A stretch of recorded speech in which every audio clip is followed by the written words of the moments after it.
Pois é, meus amigos, uma eleição disputada pau a pau do começo ao fim, talvez a mais emocionante da história de Israel, do Estado moderno de Israel, evidentemente.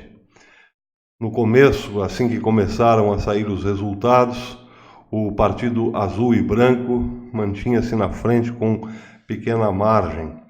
Depois, por volta da meia-noite, no horário do Brasil, quando foram apurados 25% dos votos oficialmente, o partido Likud de Benjamin Netanyahu passou à frente, mas durante a madrugada toda vieram os dois empatados. O resultado extraoficial está em torno de 98% já apurados. E extraoficial não foi confirmado oficialmente, mas dá conta que houve empate. O Likud ficou com 32 cadeiras, o Likud de Benjamin Netanyahu com 32 cadeiras e o Azul e Branco, o partido de centro-esquerda de Gantz com 32, empate.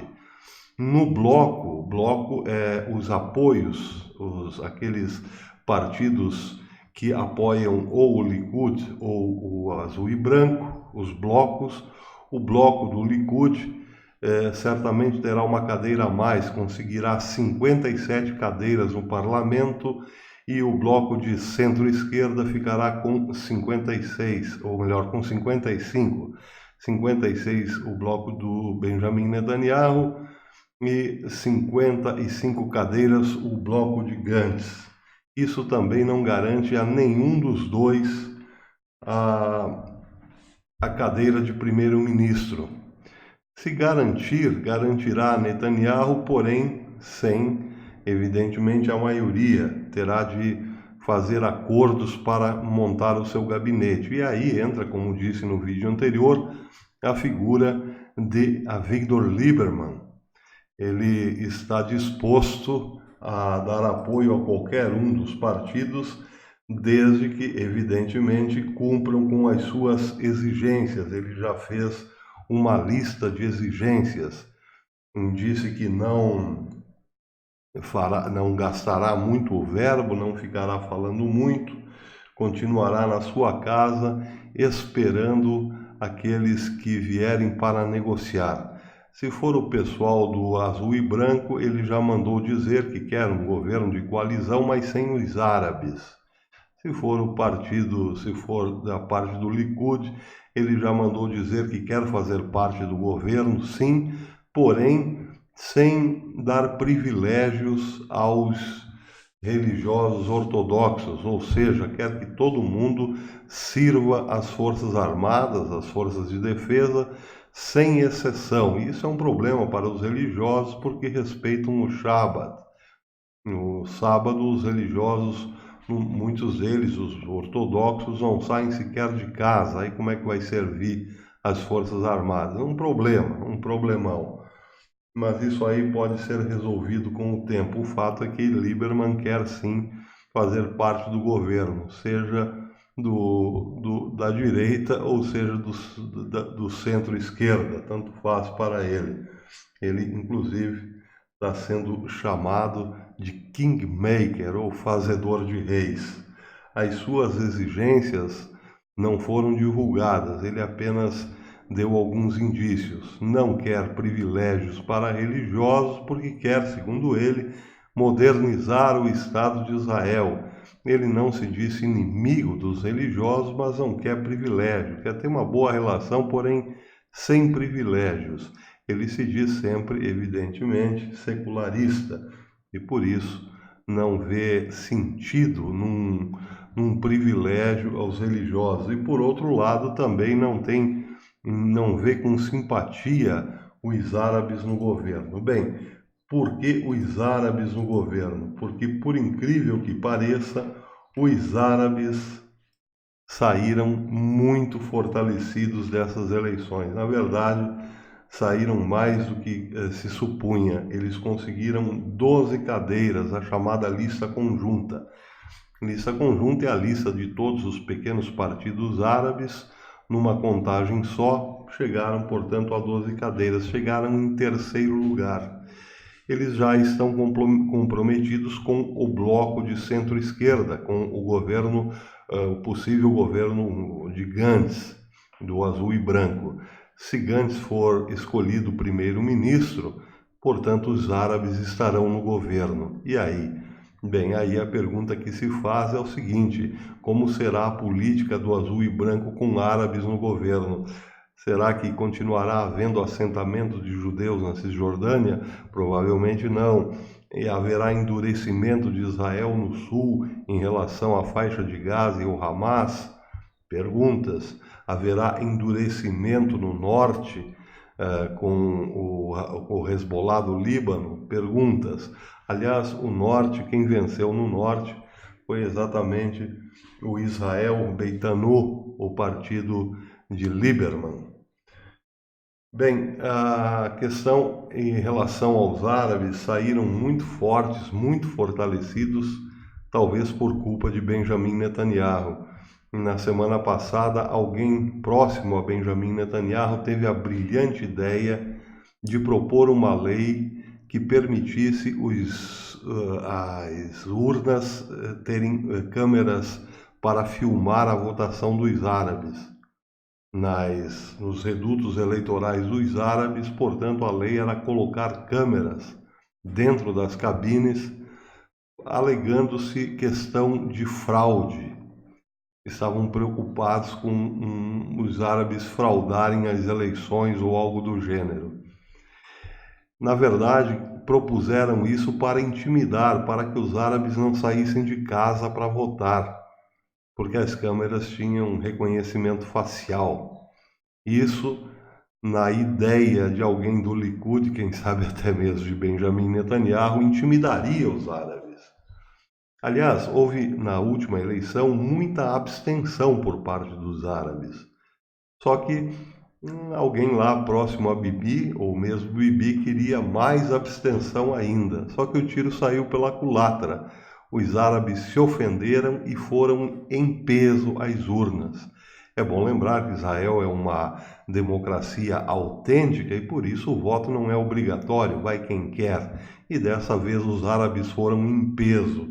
E está aí, a lista conjunta dos partidos árabes ganhou 12 cadeiras no parlamento. Brilhante ideia da turma de Bibi. Aliás, a turma de Bibi vem tendo essas ideias maravilhosas há algum tempo já.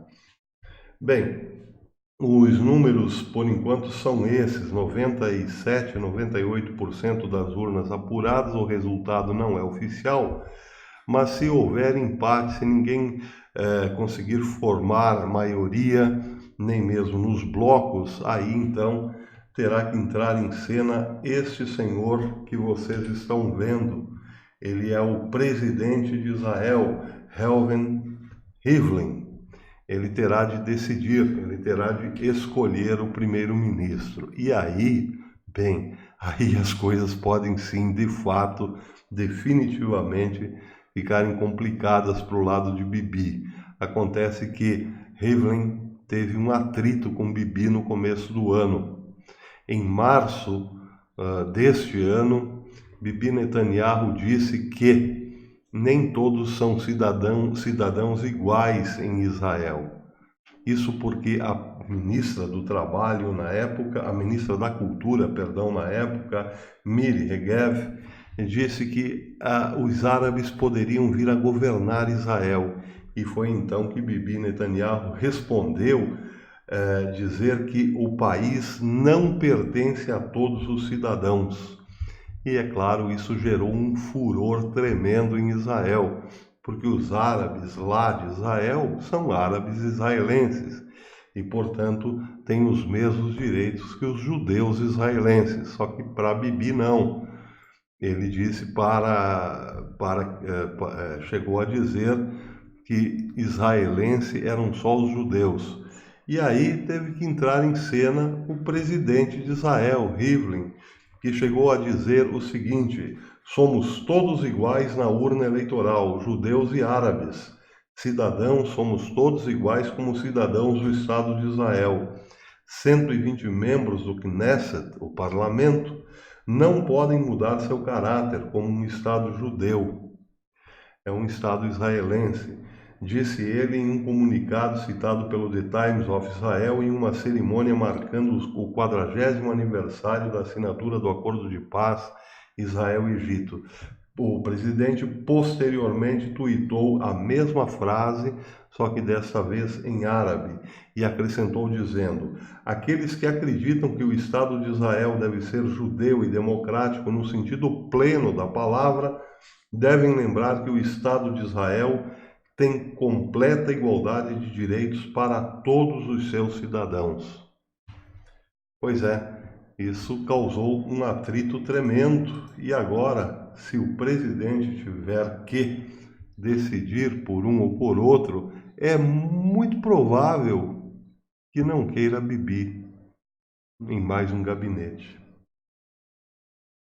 Pois é, meus amigos, o primeiro-ministro Benjamin Netanyahu, na noite de terça-feira, ontem, no começo da noite em Israel, foi ao centro de convenções em Tel Aviv para agradecer, conversar, discursar aos seus correligionários. Foi recebido aos gritos de Bibi, rei de Israel, Bibi, rei de Israel. Com o microfone na mão, falou duro. Disse que era preciso, que faria agora um governo sionista duro, ou melhor, um duro governo sionista.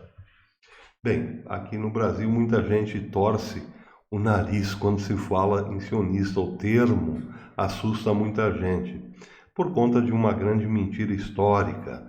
Todo judeu é sionista. Isso vem do Monte Sião. O Monte Sião era um pequeno monte ao sul da cidade de Jerusalém com uma fortaleza.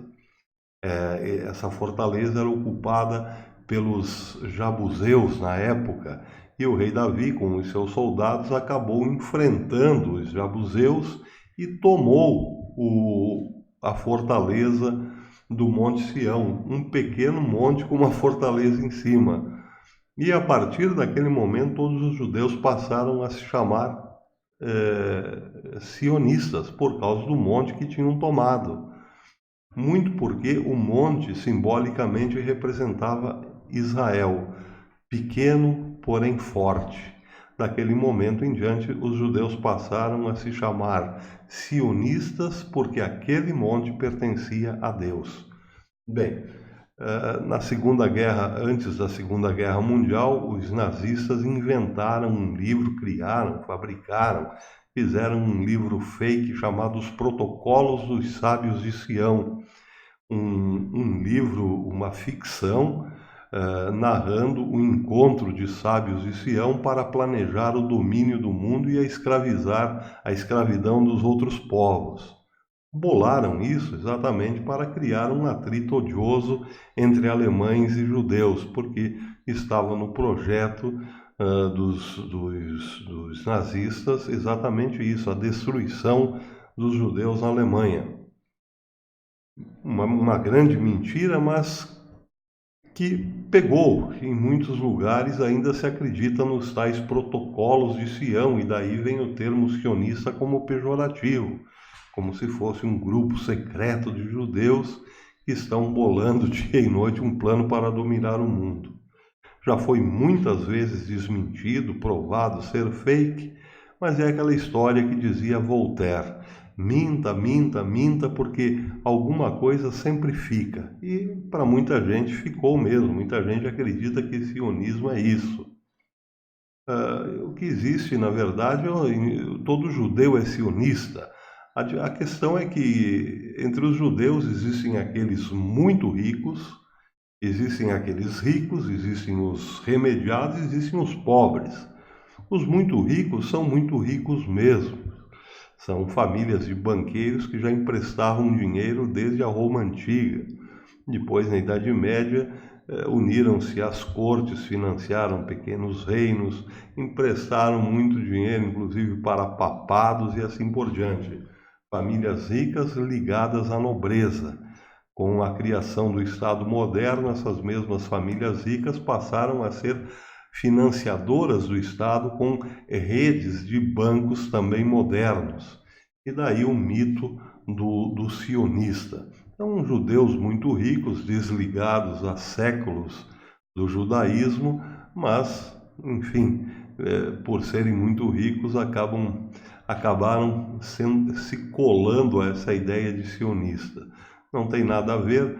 O que Bibi quis dizer com um Estado judeu sionista forte, um Estado sionista forte, foi o seguinte: Estado só com judeus e não com árabes israelenses. Esse foi o primeiro ponto do seu discurso.